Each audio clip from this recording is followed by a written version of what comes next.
नमस्कार दोस्तों, मैं आपका मित्र मनीष आदित्य। दोस्तों, आज का जो विषय है वो एक ऐसा विषय है कि आपके परिवार में एक ना एक व्यक्ति इस चीज़ से ज़रूर ही पीड़ित होगा और ये है क्रोध। आप अगर अपने घर में, परिवार में, अपने रिश्तेदारों में, अपने पड़ोसियों में एक बार नज़र डालकर देखें तो कुछ व्यक्ति आपको ऐसे ज़रूर मिलेंगे जिनका चेहरा अक्सर तमतमाया हुआ रहता है। उनके चेहरे पर एक अजीब सी गुस्सा, एक अजीब से तनाव सा आप महसूस करेंगे और ज़रा ज़रा सी बातों पे वे आवेशित भी हो जाते हैं।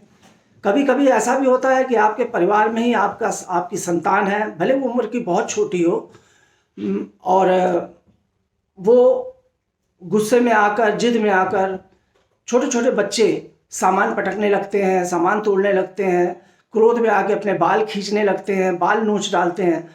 तो हर आदमी ये सोचता है कि आखिर ऐसा क्यों है, और बड़े पंडितों से जाके उपाय भी पूछता है, अपनी कुंडली भी दिखवाता है कि आखिर मेरे संतान में या मेरे परिवार में ऐसा क्यों हो रहा है।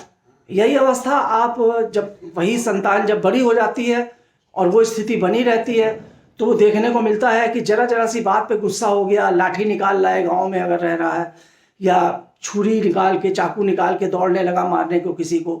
तो ये स्थिति भी देखने को मिलती है। अमूमन ऐसी स्थिति में ही क्रोध के वश आकर आदमी आवेश में आकर लोगों को से मारपीट कर लेता है, फौजदारी का मुकदमा भी दर्ज होता है और कभी कभी ऐसी भी स्थिति बनती है कि वो किसी की हत्या भी कर देता है। तो आखिर इस तरह के योग क्या होते हैं?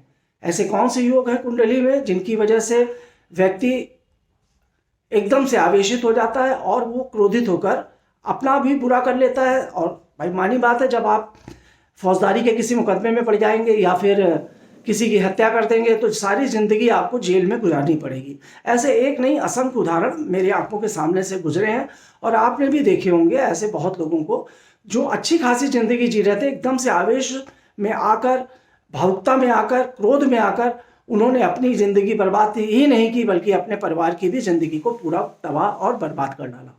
तो दोस्तों, कुंडली में अगर कोई व्यक्ति बहुत ही ज़्यादा आवेशित होता है, क्रोधित होता है, तो ये समझना पड़ेगा कि क्रोध पैदा करने वाले ग्रह कौन से हैं और वो किस स्थान पर विराजमान हुए हैं या बैठे हैं जन्मपत्री के अंदर। सबसे प्रमुख रूप से हम देखें तो मंगल ग्रह का इसमें बहुत ही अहम रोल होता है। मंगल, जैसा कि देखिए आज मैंने लाल कपड़े भी पहने हैं क्योंकि मुझे विशेष रूप से इस एपिसोड पर बोलना था। तो मंगल जो होता है वो विशेष रूप से व्यक्ति को क्रोधित करने के लिए, गुस्सा, क्रोध और आवेश पैदा करने वाला ग्रह है। सेनापति है, हमेशा लड़ाई के लिए तैयार रहता है। जैसे आपने देखा होगा सेनापति जो होता है, चूंकि ग्रहों का सेनापति मंगल है, तो इसी प्रकार व्यक्ति की जिंदगी में भी जिसकी कुंडली में मंगल ग्रह अगर शुभ स्थिति में नहीं होगा या शुभ ग्रहों से दृष्ट नहीं होगा और शत्रु की राशि में होगा या नीच राशि में होगा, तो अशुभ ग्रह से दृष्ट होगा, तो इस स्थिति में जब अगर मंगल प्रभावित हो रहा होगा तो व्यक्ति क्रोधित और बहुत ही ज़्यादा आवेशित होगा। विशेष रूप से तृतीय स्थान देखा गया है, पराक्रम का भाव होता है और तृतीय स्थान पर मंगल की स्थिति जब भी किसी व्यक्ति की होती है तो बहुत ज़्यादा क्रोधित और आवेशित होता है। तृतीय स्थान में जिस व्यक्ति का मंगल बैठा हो वो व्यक्ति मिलिट्री में, सेना में, पुलिस में उसकी नियुक्ति भी होती है। क्यों? क्योंकि वहाँ पर आवेश की, क्रोध की आवश्यकता होती है। कुछ ऐसे स्थान हैं जन जीवन में जैसे अगर सेना में अगर बहुत 100 में व्यक्ति चला जाएगा और उसको गोली चलानी पड़ेगी तो वो उसके हाथ पैर कांपने लगेंगे। परंतु मंगल प्रधान व्यक्ति अगर सेना में जाएगा, पुलिस में जाएगा और किसी अपराधी को मारने के लिए उसे एनकाउंटर करना पड़ रहा है या किसी आतंकवादी को मारने के लिए गोलियां चलानी पड़ रही, तो उसके हाथ कांपेंगे नहीं। तो ये मंगल में विशेष गुण होता है। अब मंगल और शनि की अगर युति हो जाए या मंगल पर शनि का प्रभाव पड़ जाए तो, या मंगल और राहु अंगारक योग बना रहे हो कुंडली में, तो भी इस प्रकार की स्थिति बनती है।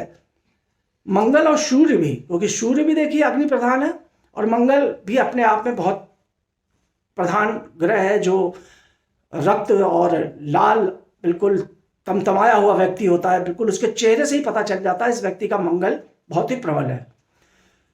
अगर सूर्य और मंगल का आपस में किसी भी प्रकार का स्थान परिवर्तन हो, या किसी भी प्रकार का दृष्टि हो, या किसी भी प्रकार का सूर्य और मंगल का संबंध बन रहा हो, तो भी व्यक्ति बहुत ही ज़्यादा क्रोधी होता है।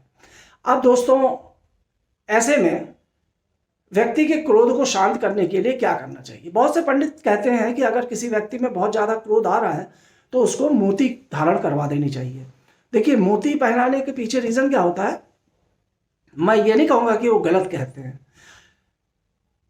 मैं भी आपको ये बात कह रहा हूँ कि मोती पहनाना बुरी बात नहीं है। मोती की माला पहनाना या मोती की अंगूठी पहनाना, क्योंकि मोती देखिए सौम्य है, चंद्रमा सौम्य है। अगर आप अपने सौम्यता को बल देंगे तो मानी बात है आपके अंदर की उग्रता शांत होगी।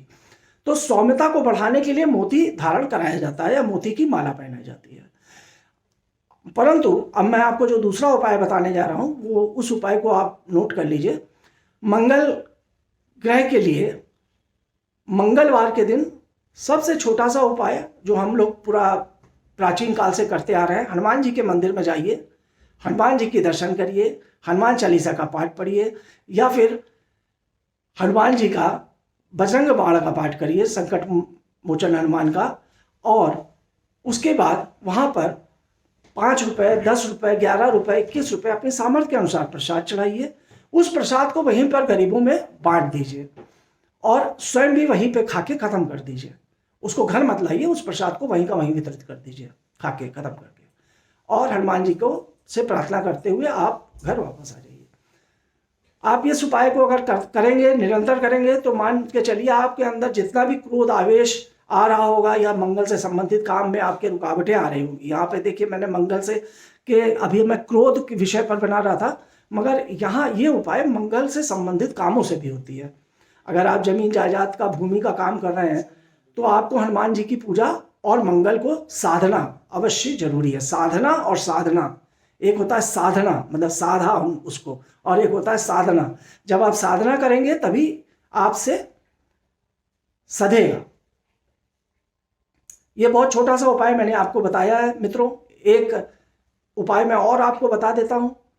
आप छोटे दाने की रुद्राक्ष की माला लाइएगा। अगर आपको बहुत ज़्यादा क्रोध आ रहा है, ब्लड प्रेशर बढ़ रहा है, एकदम से घबराहट होने लगती है, बात करते समय चिड़चिड़ाहट होने लगती है, चेहरे पे एक तनाव महसूस करते हैं, तो ऐसी स्थिति में एक रुद्राक्ष की माला लेके आए और उस रुद्राक्ष की माला को सोमवार के दिन धारण करें।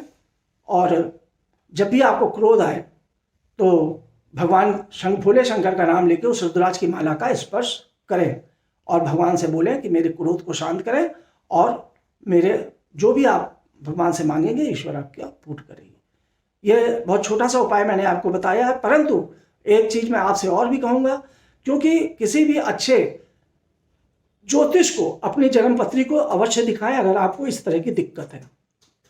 अगर आपको भी बहुत ज़्यादा क्रोध आता है, आपको भी बहुत ज़्यादा उलझन होती है, और इस तरह से आपको भी लगता है कि आवेशित होकर आप अपना बनता हुआ काम बिगाड़ रहे हैं, या तो आप अवश्य किसी ज्योतिषी को अपनी कुंडली दिखाकर परामर्श लें और उस परामर्श के अनुरूप ही उपाय करें। ये उपाय तो मैंने जो आपको बताए हैं, इन उपाय से आपका कोई भी हानि नहीं होगी, परंतु अन्य प्रकार के उपाय भी आवश्यक होते हैं मित्रों, क्योंकि अन्य प्रकार के ग्रहों का भी ध्यान हमें किसी भी काम को करते हुए अवश्य करना पड़ता है।